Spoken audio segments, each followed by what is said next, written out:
It's so quiet this morning.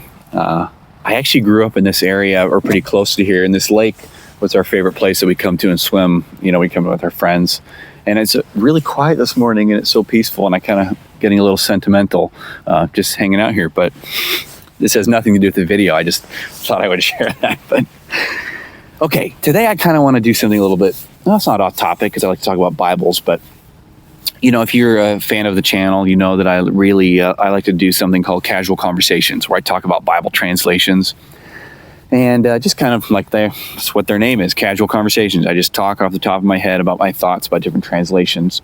But there's one that I want to come back to, and it's the Christian Standard Bible. So if you know me, or again, if you've been a fan of the channel, you know that I'm a really big fan of the New American Standard. And in particular, I really like this one. This is a Cambridge Pitt Minion.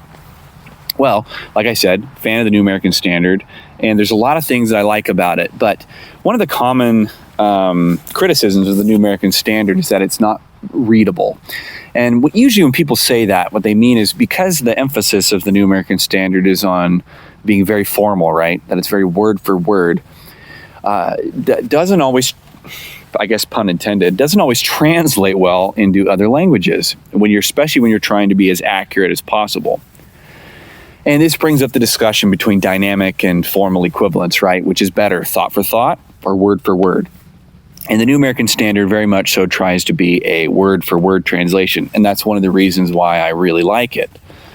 But again, when we're talking about just reading something, right, it's not always the most pleasant. And some people don't have a problem with it, and I don't really have a problem with it. But sometimes it's nice to pick up a translation and to just read it.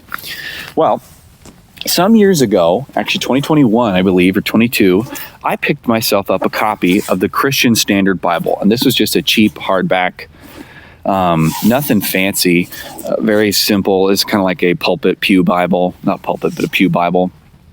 And I picked this thing up, 2021, December of 2021. And I read through it. And you know, at that time, I was really into study Bibles and going through them. And this was really one of the first Bibles that I actually read that didn't have any study notes in it. And I kind of nicknamed this Bible the Quiet Place, because there was no study notes. Because what would happen is I'd find myself, you know, I'd read it and I'd immediately go to the footnotes and I'd get distracted. And so this one was really nice because this was one of the first times I actually read the Bible straight through without actually referencing study notes. Just read it for what it said, right? Not relying on the notes.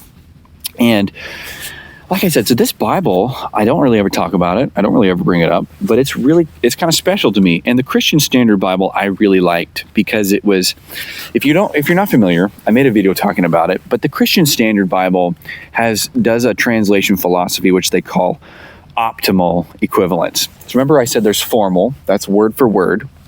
There's dynamic, which is thought for thought.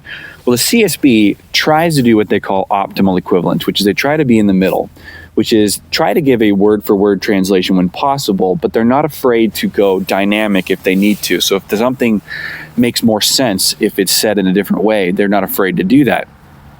And I really like that. And the Christian Standard Bible, like I said, is really nice. I genuinely like it. And it's a rising star in the Bible translation world, really. I see more and more editions of it being put out there.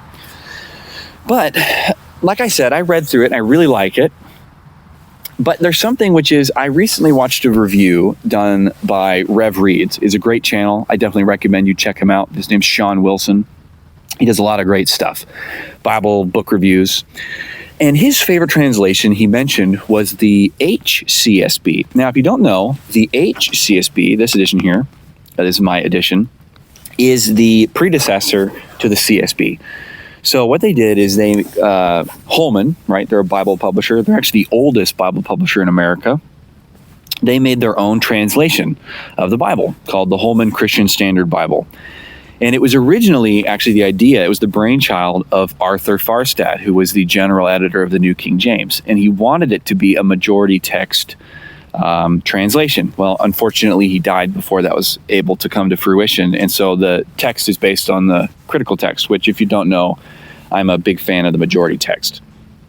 Now, anyway, so Holman made the Holman Christian Standard Bibles, hence the HCSB.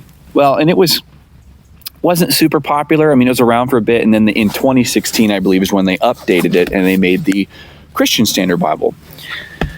Well, something about it, in Shawn's video, when he was talking about his favorite translation being the HCSB, he was bringing up interesting tidbits about it, which I had known about but hadn't really paid attention.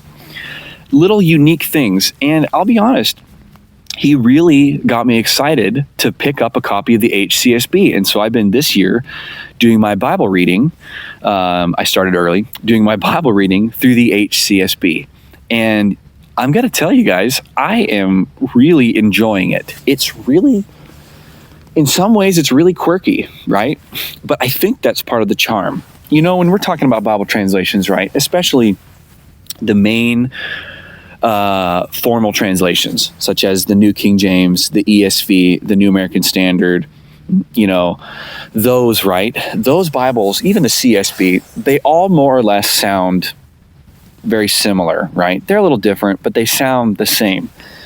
The HCSB really kind of throws all that out the window and just does its own thing, right? It's not like it's a different Bible. It's not like you're going to pick this up and see something completely different, but they chose to be very unique in a lot of different ways. For example, they use the divine name, Yahweh, in the Old Testament, but they're not consistent. So the Legacy Standard Bible gets all the heat, or not the heat, but the attention, because they do that, right? But they do it consistently.